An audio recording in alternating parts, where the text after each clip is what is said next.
क्यों डरते हो दुखों से दोस्तों, लो अंजनी पुत्र का नाम, काज आपके पूर्ण होगे, हृदय से पुकारो जय श्री हनुमान। दोस्तों आज की ये कहानी ऐसी एक भक्त की है जिनकी जिंदगी में एक बहुत ही बड़ी आफत आई और ये परेशानी उनकी शादी के कुछ दिन पहले ही आई, जिसकी वजह से उनकी शादी भी रुक सकती थी। लेकिन दोस्तों आपको पता ही है कि जिनका हाथ हनुमान जी थाम लेते हैं उनके जीवन में परेशानी बड़ी मुश्किल से आती है और अगर गलती से आ भी जाए तो पल भर में चली जाती है। नमस्कार दोस्तों, मेरा नाम है विवेक और आप देख रहे हैं विवेक क्रिएशन स्टोरीज। दोस्तों ये घटना 2017 की है। इन भक्त का नाम नीलिमा जी है। नीलिमा जी मुंबई शहर में रहने वाली मॉडर्न ख्यालों की महिला है, लेकिन वे बचपन से ही श्री हनुमान जी की भक्ति कर रही है। वे हर शनिवार को श्री हनुमान जी के मंदिर जाकर उनके दर्शन करती है। दोस्तों नीलिमा जी की शादी तय हो गई थी, परिवार भी उन्हें चाहिए था वैसा ही मिला। उनकी शादी की डेट नजदीक आ रही थी और उसी के साथ वो भयानक रात भी, जब श्री हनुमान जी ने न सिर्फ उनकी लाज बचाई पर उनकी जान पर आए हुए संकट को भी दूर किया।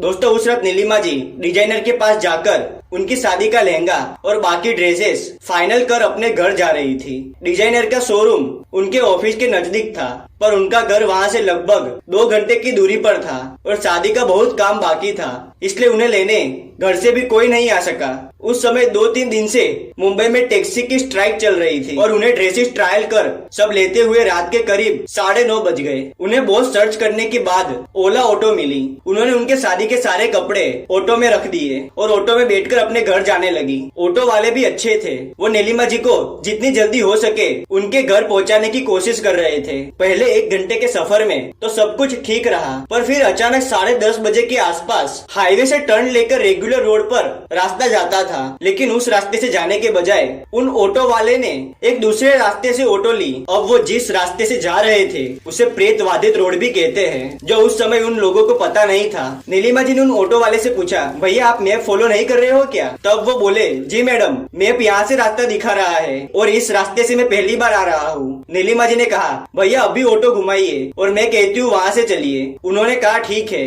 और वो ऑटो घुमाने की कोशिश करने लगे, लेकिन अचानक ऑटो की गति बहुत बढ़ गई। नीलिमा जी डर गई और कहा, ऑटो थोड़ा धीरे कीजिए। तब उन ऑटो वाले ने कहा कि मैडम मेरा ऑटो तो रुक ही नहीं रहा है, पता नहीं चल रहा है कि क्या हो रहा है, पर गाड़ी अपने आप चल रही है और अब अचानक मैप भी चलना बंद हो गया है। नीलिमा जी ने हैरान होकर उनका गूगल मैप खोला और देखा तो वह भी ठीक से काम नहीं कर रहा था, लेकिन उनके मोबाइल का नेटवर्क फुल था। उनके साथ साथ वो ऑटो वाले भी बहुत ज्यादा डर गए और वो कहने लगे, मैडम जी मैं आपको बता दूं कि इसमें मेरी कोई गलती नहीं है, यदि कुछ भी गलत होता है तो मेरी गलती नहीं है इसमें कुछ भी। इस बात से नीलिमा जी और ज्यादा डर गई। वो रास्ता पूरा सुनसान था, वहाँ एक भी स्ट्रीट लाइट नहीं थी और ना ही कोई आसपास दिखाई दे रहा था। उनकी ऑटो अंदर चली जा रही थी और क्या हो रहा था दोनों में से किसी को भी पता नहीं चल रहा था। उन्होंने अपने घर वालों को कॉल किया, लेकिन किसी की भी आवाज ठीक से नहीं आ रही थी। उनके घर वाले भी उनसे बात करने की कोशिश कर रहे थे, लेकिन पता नहीं क्यों नेटवर्क होने के बावजूद भी उनकी बात नहीं हो पा रही थी। नीलिमा जी का दिमाग ब्लॉक हो गया था। ऑटो ड्राइवर ऑटो रोकने की पूरी कोशिश कर रहे थे, पर फिर भी ऑटो अपने आप ही चली जा रही थी। उन्हें अब लग रहा था कि आज उनके साथ कुछ भयानक होने वाला है, लेकिन उन्होंने अभी तक उन्हें याद नहीं किया। पता है ना दोस्तों किन्हें? वो अपनी सारी उम्मीद खो रही थी, लेकिन तब उन्हें अचानक श्री हनुमान जी का स्मरण हुआ। तुरंत उन्होंने जोर जोर से श्री हनुमान चालीसा पढ़ना शुरू कर दिया। जैसे ही श्री हनुमान चालीसा शुरू की, उसकी मात्र 5-6 पंक्तियां बोलते ही ऑटो अचानक रुक गया, लेकिन अब ऑटो स्टार्ट नहीं हो रहा था। ऑटो ड्राइवर ने कहा कि मैडम ये ऑटो रुक तो गया है, पर अब आगे कैसे जाए, यहाँ से कैसे निकले?